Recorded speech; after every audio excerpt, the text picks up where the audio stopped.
సభానాయకులు గౌరవనీయులు మధుసూదనాచారి గారు ఇప్పుడు చెప్పినట్టుగా విషయాలను కూడా వారు వివరంగా చెప్పారు. రాష్ట్రం అంతా కూడా చర్చ జరుగుతున్నది. 23వ తారీఖు నాడు సాయంత్రం నన్ను ఒక అతిథిగా జూమ్లో డిబేట్లో పాల్గొన్నామని వారి విజ్ఞప్తి మేరకే ఏబిఎన్ విజ్ఞప్తి మేరకే నేను హాజరు కావడం జరిగింది.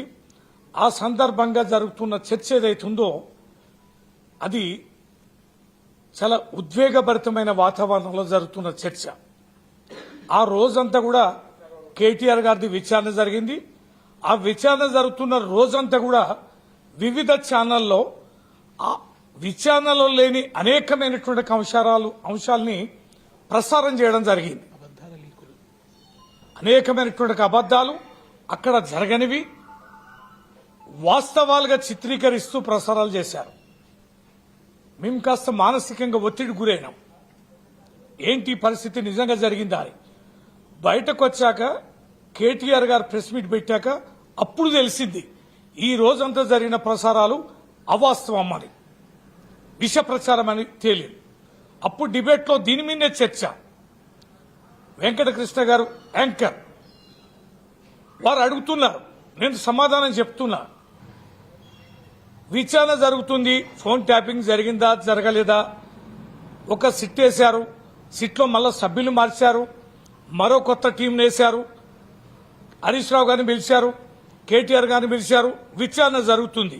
కానీ విచారణలో లేని అంశాలన్నీ లీకుల పేరిట వాస్తవాలుగా ప్రజల్లోకి విష ప్రచారం ఎలా చేస్తారని చెప్పని నేను అడిగాను. ఎవరు దీన్ని బ్రీఫ్ చేస్తే ప్రసారం చేస్తున్నారు మీడియా?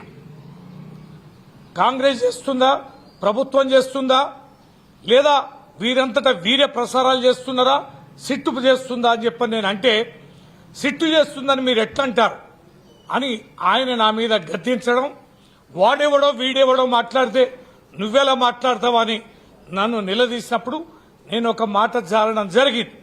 అది ఏబిఎన్ ఉద్దేశించాలే, వెంకటకృష్ణ గారిని ఉద్దేశించనలే. ఈ విష ప్రచారం చేస్తున్న వారి పట్ల, ఈ పిచ్చి రాతలు పిచ్చి ప్రసారాలు చేస్తున్న వారి పట్ల నేను ఒక మాట సాధారణంగా మాట్లాడే పరిభాషలో ఒక మాట అంటే, ఒక లెజిస్లేటర్ నన్ను చూడకుండా, అతిథిని అనేది కూడా చూడకుండా, వారి ఆహ్వానం మేరకు నేను జూమ్లో ఉన్నానే విషయాన్ని కూడా చూడకుండా, ఈ రాష్ట్రంలో ఒక పార్టీకి, కీలకమైన పార్టీకి జనరల్ సెక్రటరీని కూడా చూడకుండా, ఒక ఉద్యమ నాయకుడిగా నా వ్యక్తిత్వాన్ని చూడకుండా, నా జీవితంలో ఎన్నడూ వినగూడని పదాన్ని get out from my debate అని 10 సార్లు గర్జించి అవమానపరిచిన తీరు నిజంగానే హృదయాన్ని కలిసివేసింది. ఎప్పుడూ అవినీతి అక్రమాలకు పాల్పడ్డ వాళ్ళం కాదు. వందల వేల టీవీ డిబేట్లలో కానీ మీడియా సమావేశాల్లో కానీ మాట తూలింది లేదు. అన్పార్లమెంటరీ లాంగ్వేజ్ నేను ఎక్కడ వాడిన సందర్భాలు కూడా లేదు. కానీ నా పట్ల అంతటి అక్కసుగా ఆ భాషని వాడడం అనేది ఒక యాంకర్కి ఏం అవసరమని, ఒక యాంకరే ఆ రకంగా ఏ రకంగా స్పందిస్తారనేది, అట్లా ఆవేశానికి ఎందుకు గురి అవుతారని. నేనున్న స్థానం మీ అతిథిని కదా, అతిథి పట్ల ఈ రకంగా వ్యవహరించడం అనేది దుర్మార్గం కదా. చట్టసభలో కొంతమంది లక్షలాది మంది ప్రజల యొక్క ప్రతినిధుల ద్వారా ఎన్నిక కాబడిన నా స్థాయిని కూడా ఈ రకంగా దిగజార్చడం సరి అయిందేనా అనే దానిపైన మనసు వికలమై బాధపడుతున్న సందర్భంలో యావత్ తెలంగాణ ప్రజలు, యావత్ ప్రపంచంలో ఉన్న తెలంగాణ బిడ్డలు స్పందించిన తీరుకు నేను కృతజ్ఞత తెలియజేస్తున్నా. ఒక్క థాట్ పైకి వచ్చారు, ఏకఖండంగా ఈ రకంగా వ్యవహరించిన తీరుని ఖండించారు. మా పార్టీ ఈ ఛానల్ని నిషేధించారు. మా పార్టీ కార్యక్రమంలో ఎక్కడ పాల్గొనడానికి అవకాశం లేదని మా పార్టీ అధ్యక్షుడు కేసీఆర్ గారికి, వర్కింగ్ ప్రెసిడెంట్ కేటీఆర్ గారికి, యావత్ మా పార్టీ నాయకత్వానికి నేను కృతజ్ఞత తెలియజేస్తున్నా.